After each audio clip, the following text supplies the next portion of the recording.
When my 8-year-old son asked if he should tell the mediator why Daddy started sleeping on the couch, the entire room went silent. My lawyer stopped writing. My husband's face turned white. And I realized my little boy had been protecting me all along. Hi. I'm Maya, and this is the story of how my divorce mediation turned into the most shocking moment of my life. A moment that proved children see everything, even when we think we're shielding them from the truth. Let me introduce you to the people who were sitting in that tension-filled conference room on what I thought would be just another step in my messy divorce. There was Derek, my husband of 10 years, sitting across from me with his arms crossed and that familiar smirk that used to make my stomach turn. Derek's a construction manager, the kind of guy who commands respect on job sites but somehow forgot how to show it at home. He'd spent months telling me I was crazy, that I was overreacting to everything, that our marriage problems were all in my head.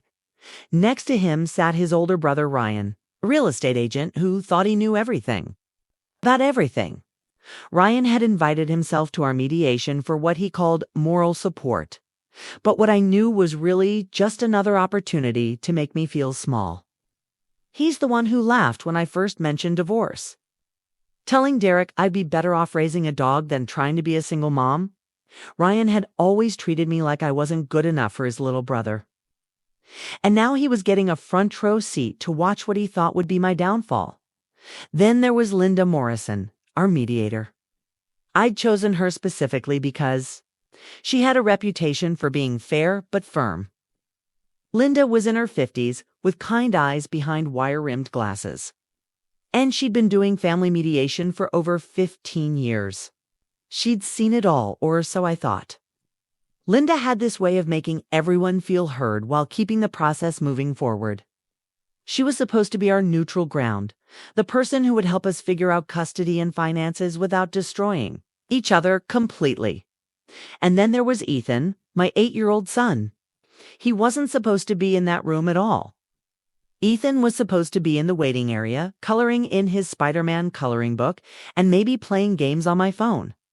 He's this amazing kid with these huge brown eyes that seem to take in everything around him. Ethan's always been mature for his age, probably because he had to be. When your parents are fighting, kids grow up fast, whether you want them to or not. What I didn't know until that moment was that Ethan had been my silent guardian angel. While I thought I was protecting him from the worst parts of our marriage falling apart, he was actually protecting me. He'd been watching, listening, and understanding things that no 8-year-old should have to understand. See, I'd been fighting this battle feeling completely alone for months. Derek had been telling everyone who would listen that I was unstable, that I was making mountains out of molehills, that our marriage was fine until I started acting crazy. His brother Ryan backed him up at every family gathering, rolling his eyes whenever I tried to speak up about Derek's behavior. I felt like I was going insane, questioning my own memories and experiences. I'd walk into that mediation room thinking I had to prove that Derek's emotional abuse was real, that his affair wasn't just a mistake, that his cruel words and manipulative behavior had been systematic and deliberate. I had my notes, my documentation, my carefully prepared statements. But I also had this sinking feeling that once again, I'd be painted as the hysterical wife who couldn't handle her husband's honesty. What I never expected was that my 8-year-old son would become the most credible witness in the room. That his innocent question would shatter Derek's carefully constructed image and reveal the truth that had been hiding in plain sight.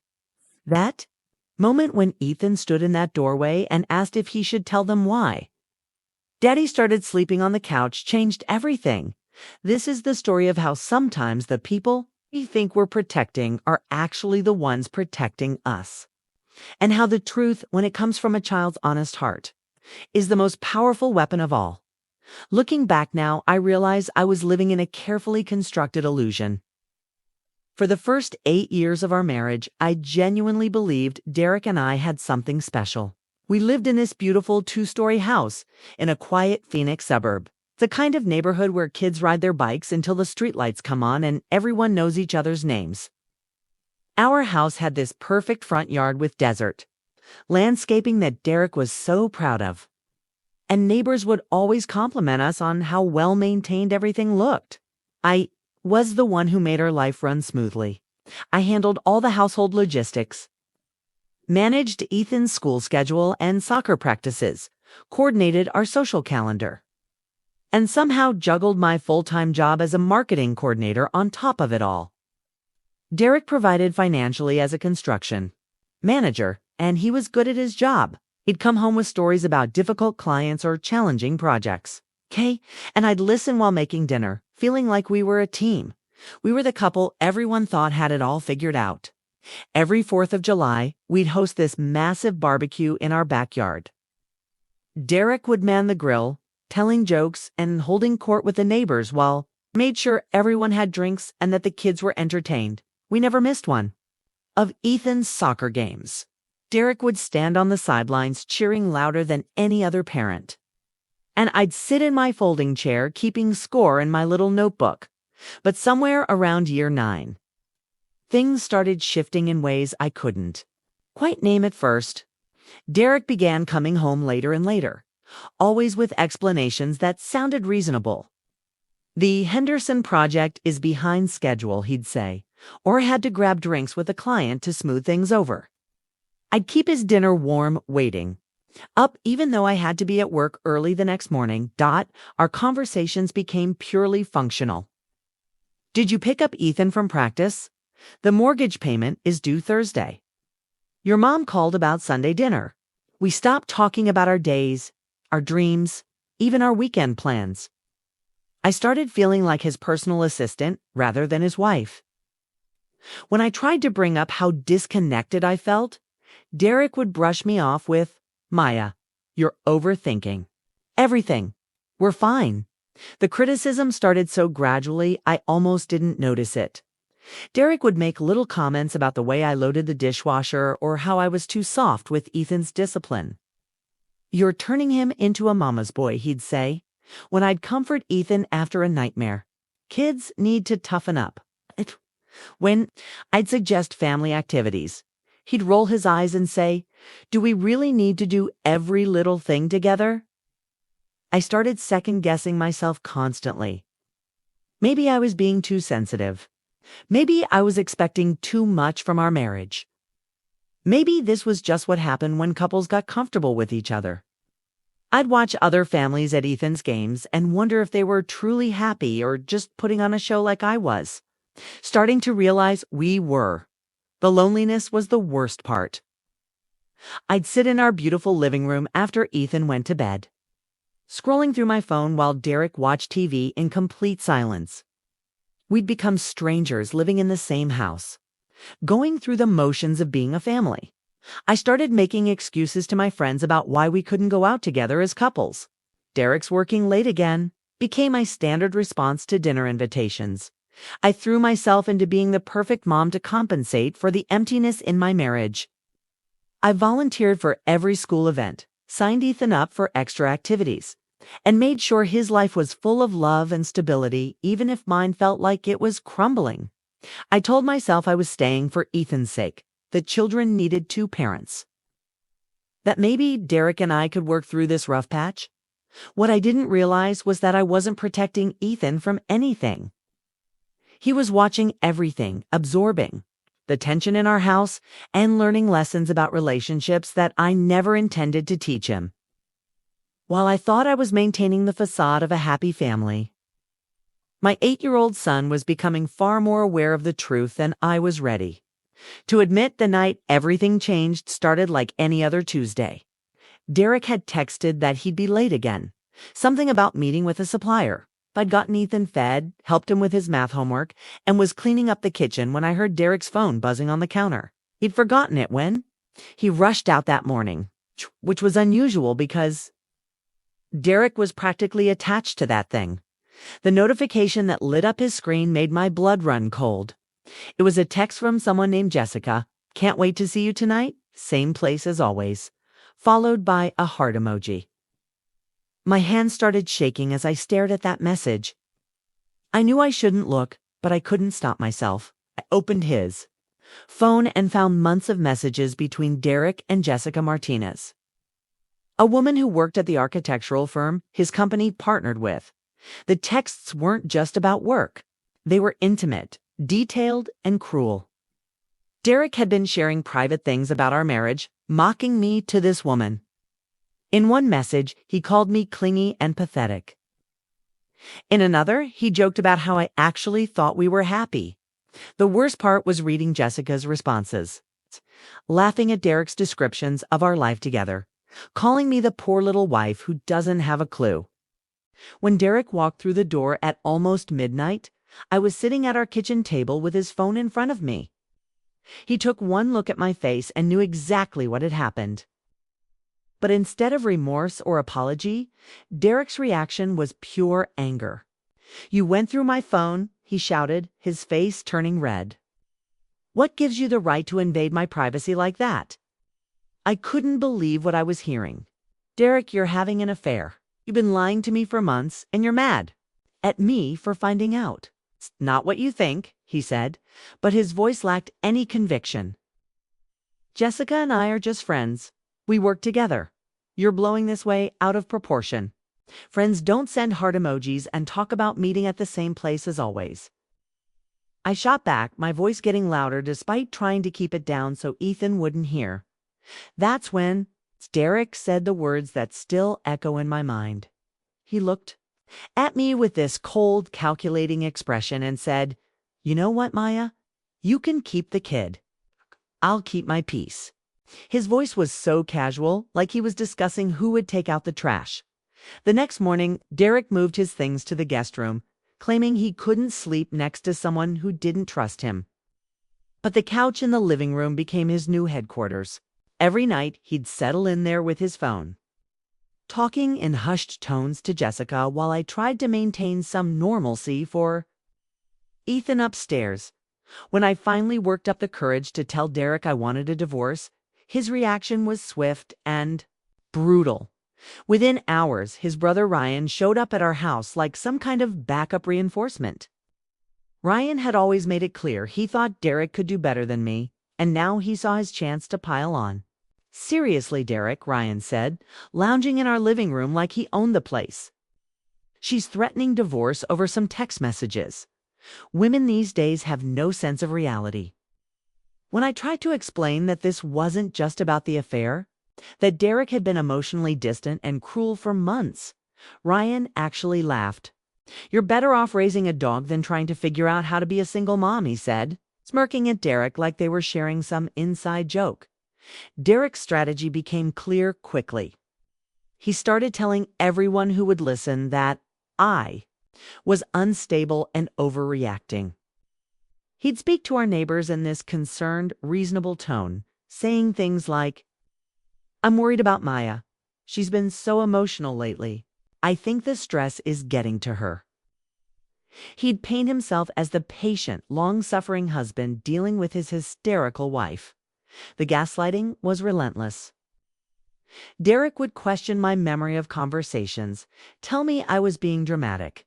When I brought up his behavior and constantly remind me that I was lucky he was willing to stay and work things out. Meanwhile, he continued his affair, coming home later and later, sometimes not coming home at all. I felt like I was losing my mind, questioning everything I thought I knew about my marriage and myself. The breaking point came on a Saturday morning, when I found Ethan sitting at the top of the stairs, listening to Derek and Ryan discussing my mental state in the living room below. My 8-year-old son had tears in his eyes as he heard his father tell his uncle that I was losing it and that maybe Ethan would be better off with Derek full-time. That's when I knew I had to stop being a victim and start being a fighter. I spent the next week quietly gathering evidence while Derek continued his nightly phone calls with Jessica from the couch. I photographed the text messages before he thought to delete them. I made copies of our financial records, noting the unusual expenses that I now realized were dinner dates and hotel rooms. I documented every cruel comment, every dismissive gesture. Every time Derek made me feel like I was crazy for having normal human emotions. But the hardest part was deciding how much to tell Ethan. I knew our family was about to change forever. and I couldn't just spring a divorce on him without any preparation. One evening, after Derek had left for another work meeting, I sat Ethan down on his bed, surrounded by his stuffed animals, and tried to find the right words. "Sweetie, you know how Daddy and I haven't been getting along very well lately?" I began, watching his little face carefully. Ethan nodded solemnly. "You don't smile anymore, Mom, and Daddy sleeps on the couch now." My heart broke, realizing how much he'd already noticed. Sometimes grown-ups have problems they can't fix, even when they try really hard. Daddy and I are going to live in different houses, but that doesn't change how much we both love you. "Is it because of the lady on the phone?" Ethan asked quietly. I felt like the air had been knocked out of my lungs. "What lady, honey?" "The one Daddy talks to every night. He says mean things about you to her. I hear him when I get water from the kitchen." I wanted to cry right there, but I kept my voice steady. "What kind of mean things?" "He calls you names. And he laughs when she says stuff about you." "I don't like it, Mom. It makes my tummy hurt." That night, I made the decision that would change everything. I researched divorce attorneys online until 3 in the morning, reading reviews and looking for someone who specialized in cases involving emotional abuse and child custody. I found Sarah Chen, a family law attorney with 20 years of experience who had great reviews from other women in similar situations. When I called Sarah's office the next morning, I was shaking so badly I could barely dial the number. Her paralegal Maria was incredibly kind and got me an appointment that same afternoon. Sitting in Sarah's office, I told her everything. The affair, the gaslighting, Derek's cruel comments, and, most importantly, what Ethan had witnessed. "Maya," Sarah said, leaning forward in her chair, "what you're describing is a pattern of emotional abuse. And the fact that your son is witnessing this makes custody even more critical. We need to protect both of you." Sarah recommended mediation first, explaining that it would be less traumatic for Ethan and potentially less expensive than a court battle.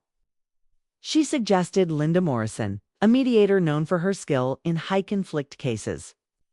"Linda has a gift for seeing through manipulation," Sarah told me. "She won't be fooled by Derek's charm." The week before our mediation, I had another difficult conversation with Ethan. I explained that we were going to meet with a nice lady who would help Mommy and Daddy figure out the best way to take care of him. I told him he might need to wait in a different room while the grown-ups talked, and that was perfectly normal. "Will you be okay, Mom?" he asked, hugging me tight. "I'll be fine, sweetheart, I promise." But what I didn't tell him was that I was terrified. Derek had spent months making me question my own sanity, and now I had to sit across from him and his brother while they tried to convince a stranger that I was the problem. I practiced what I would say in the mirror, wrote down key points I didn't want to forget, and prayed that somehow the truth would come out. I had no idea that my 8-year-old son was preparing his own truth to share the morning of our mediation. I barely slept. I arrived at Linda Morrison's office 15 minutes early, my hands shaking as I carried my folder of evidence. The conference room was sterile and professional, with a long wooden table and windows overlooking downtown Phoenix. I chose a seat, facing the door, wanting to see Derek's face when he walked in. Derek arrived exactly on time with Ryan in tow, both of them looking confident and relaxed. Derek wore his best button-down shirt and had that easy smile he used to charm clients. Ryan carried a leather portfolio like he was attending a business meeting, not his brother's divorce mediation. "Maya," Derek said with fake warmth, "you look tired. Are you sleeping okay?" Even his greeting was designed to make me seem unstable. I forced myself to smile and stay calm. Linda Morrison entered with a stack of files and a calm, professional demeanor. She was exactly as I'd imagined, kind but no nonsense, with sharp eyes that seemed to take in everything at once. After introductions and ground rules, she asked each of us to share our perspective on the marriage and what we hoped to achieve. Derek went first, and his performance was masterful. He spoke in measured tones about how much he loved his family how concerned he was about my emotional instability, and how he just wanted what was best for Ethan. He painted himself as the patient husband trying to hold his family together while dealing with my irrational behavior. "I've been sleeping on the couch for weeks," Derek said, his voice heavy with false sadness. "Maya's been so angry and unpredictable. I thought some space might help, but she's only gotten worse. I'm genuinely worried about her ability to make sound decisions about Ethan's future."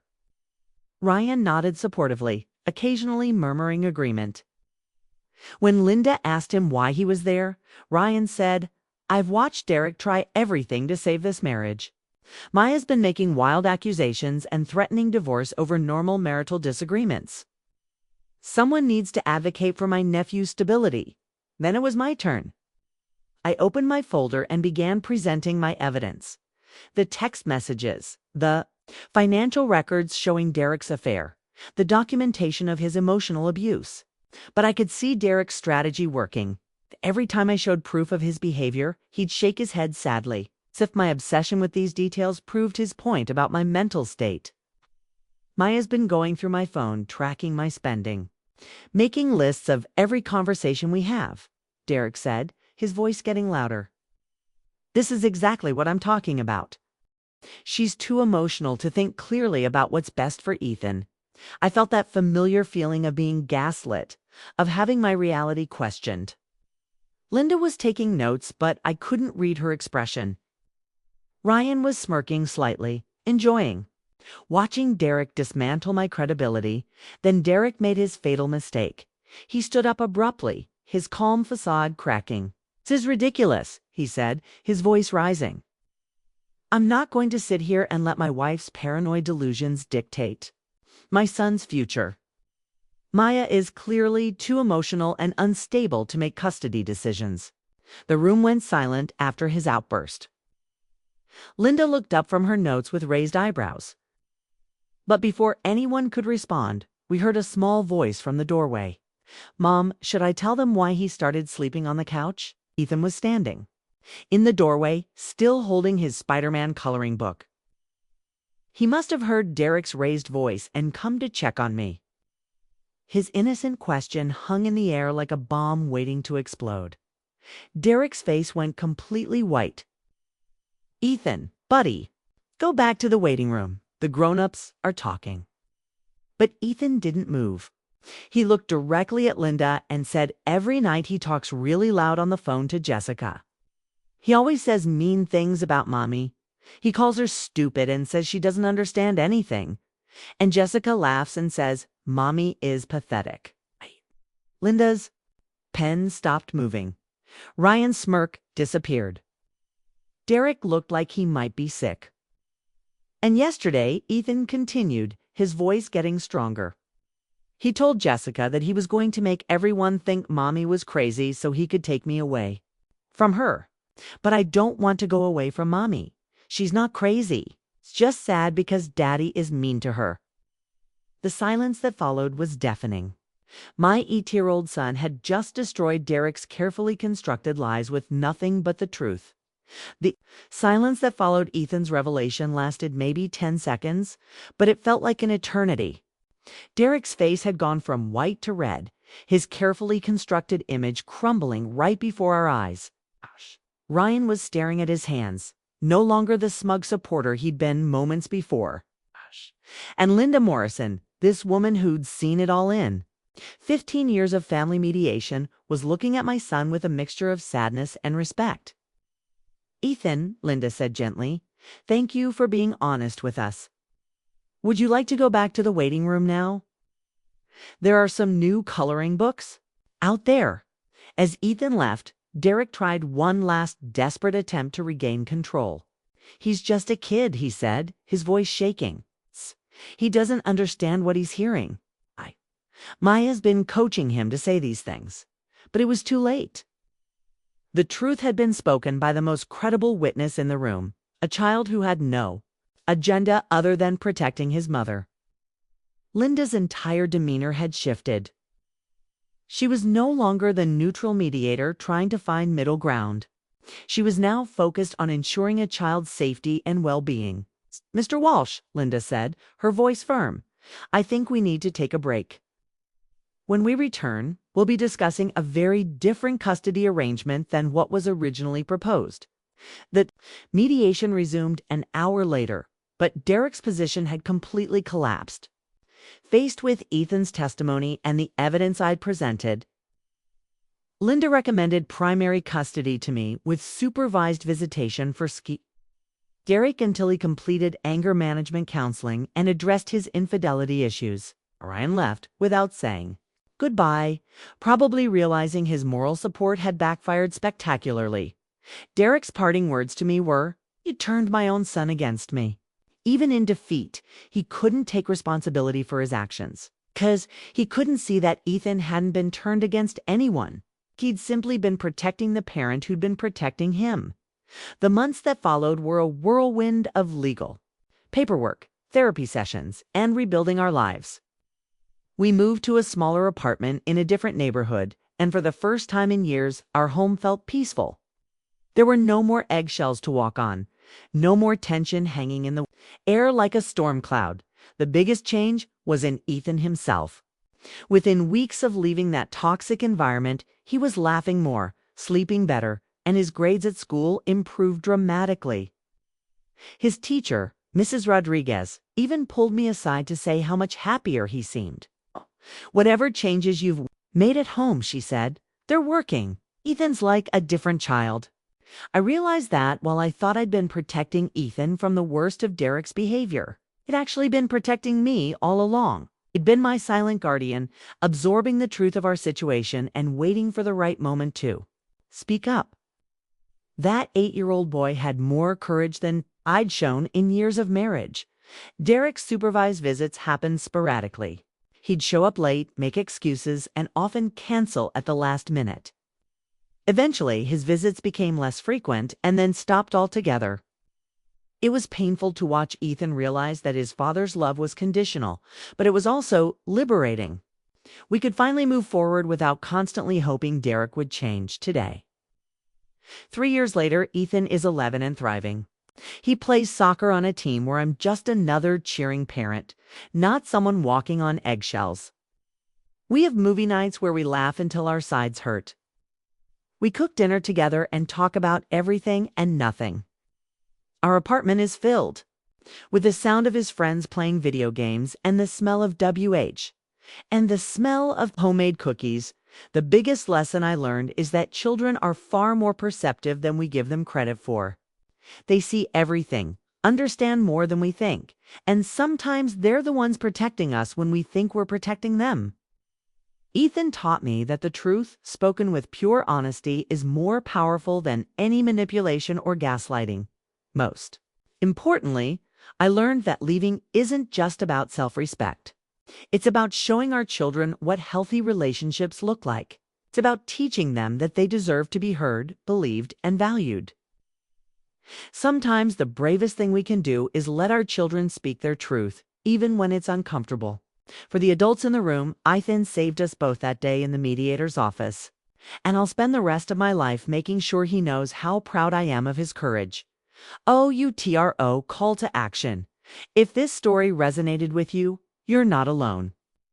Every day, countless people are living in situations where their reality is being questioned, their worth is being diminished, and their voices are being silenced. But remember what Ethan taught us: sometimes the smallest voice can speak the loudest truth. Whether you're going through something similar, know someone who is, or you're simply here to support stories of courage and resilience, your engagement means everything. If this story moved you, please hit that like button to help other people find it.